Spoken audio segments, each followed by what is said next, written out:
अस्सलाम वालेकुम। कुकिंग रूसा। आज हम बना रहे हैं कॉफ़ी केक। मैदे को मैंने 3 बार अच्छी तरह छान लिया था। बेकिंग पाउडर डाल के यहाँ मैंने 3 अदद अंडे लिए थे। 175 ग्राम मैदा लिया था। 175 ग्राम बटर लिया था।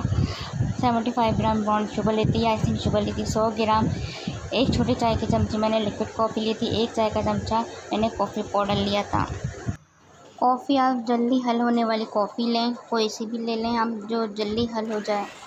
यहाँ सबसे पहले हम बटर लेंगे। बटर को मैंने रूम टेम्परेचर पे अच्छी तरह से मेल्ट कर लिया था और इसको आपने ओवन वगैरह में नहीं करना, ये रूम टेम्परेचर पे ही मेल्ट हुआ वो। अब यहाँ पे हम ब्राउन शुगर डालेंगे और आइसिंग शुगर डालेंगे और इन दोनों को साथ ही साथ हम मिक्स करेंगे अच्छा सा, ताकि फ्लॉफी हो जाए।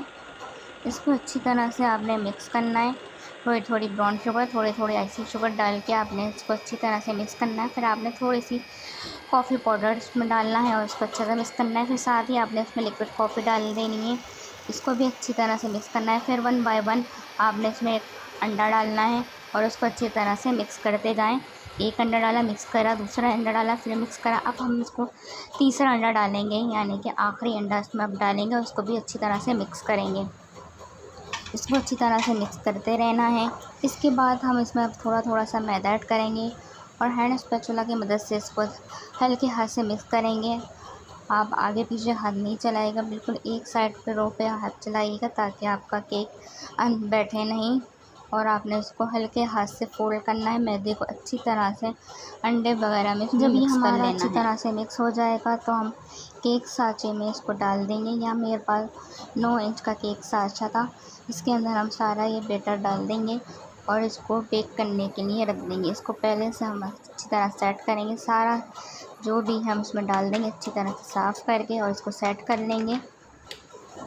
यहाँ हमारा अच्छी तरह सेट हो चुका है। अब हम इसको जो है बेक करने के लिए रख देंगे। यहाँ हमारा केक बेक हुआ है या नहीं हुआ, हम जो है टूथपिक्स डाल के तिनका डाल के चेक करेंगे कि यह अगर साफ़ निकले तो आपका केक पक चुका है। अगर कच्चा हो तो फिर आप थोड़ी देर के लिए इसको बेक करने के लिए रख दें। फिर इसको हम बाहर निकाल के ठंडा होने के लिए ऐसे ही छोड़ देंगे जब तक ये ठंडा होगा। इसके बाद हम इसकी कटिंग करेंगे। यहाँ हमारा केक अच्छी तरह से बिल्कुल ठंडा हो चुका है, रूम टेम्परेचर पे आ चुका है। अब हम इसकी लेयर कटिंग कर लेंगे। आपको जितनी भी कटिंग करनी है आप उसके हिसाब से इसकी कर लें। मैंने यहाँ 2 कटिंग करी थी, आप चाहें तो 3 भी कर सकते हैं, आप चाहें तो एक सिंगल भी रहने दे सकते हैं, ये आपके अपने ऊपर डिपेंड करता है।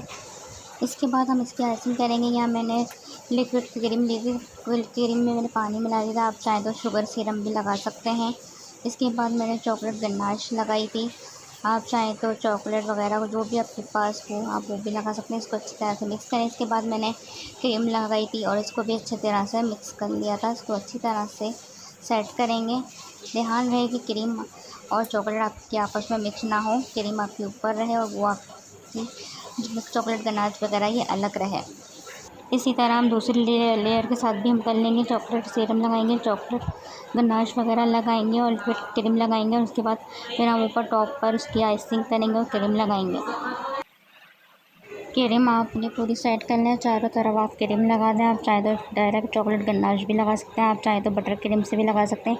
बटर क्रीम ज़्यादा टेस्ट में खाने में अच्छी नहीं लगती, इसलिए मैंने जो क्रीम लगाई है। मैंने यहाँ पे फ्लावर बना दी है। यहाँ पे मेरे नूडल्स वगैरह पुराने हैं और अगर आपके पास केक के असली नूडल्स होंगे तो आपके फ्लावर वगैरह बहुत अच्छे बनेंगे। यहाँ मैंने चॉकलेट चिप्स लगाई थी और यहाँ पर मैंने स्निकिंग वगैरह रखे हुए थे, वो लगाए थे, इससे बहुत ज़्यादा अच्छी लगती है। यहाँ पर मेरे पास चॉकलेट गनाश थी, इसके मैंने इसके आइसिंग कर दिया। अगर आपको मेरी वीडियो अच्छी लगी तो प्लीज़ मुझे लाइक कीजिए, सब्सक्राइब कीजिए और बेल आइकन को दबाना मत भूलिए, इससे मेरी नई वीडियो को नोटिफिकेशन आपके पास आसानी पहुँच सके।